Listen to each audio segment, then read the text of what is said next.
Wanita yang sedang haid nak melakukan amalan malam Lailatul Qadar, apakah amalan yang boleh dilakukan? Baik, perempuan haid dah kali nak ambil kelebihan malam-malam Ramadan, tak kira lah malam Lailatul Qadar malam apa, setiap malam Ramadan ni istimewa. Paling istimewa Lailatul Qadar. Satu malam, satu Ramadan, dua Ramadan ni yang tidak Lailatul Qadar, tidak ada bandingan daripada malam lain, kerana dia penghulu segala bulan. Nampak? Jadi perempuan yang haid dia nak amal apa?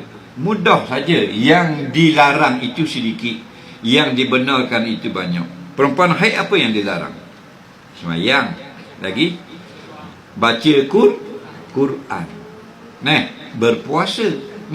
Lain pada tu, lain pada baca Quran. La yaqra'u syai'an minal Quran haidun wala junubun, al-hadis. Tidaklah membacakan sesuatu daripada Quran itu orang yang junub dan perempuan yang haid.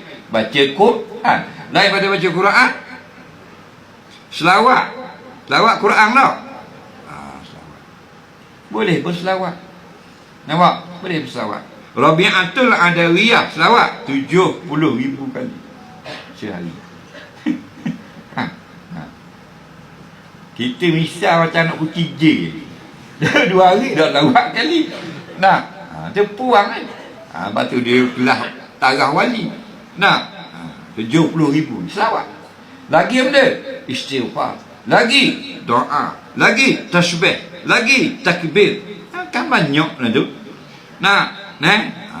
Kita orang semayang Allahu Akbar dengar qamat. Kita haid Subhanallah walhamdulillah wa la ilaha illallah wallahu akbar. Subhanallah alhamdulillah la ilaha illallah Allahu akbar. Assalamualaikum warahmatullahi. Dengar salam. Kita pun berhenti. Allah bayar berganda-ganda di akhirat nanti.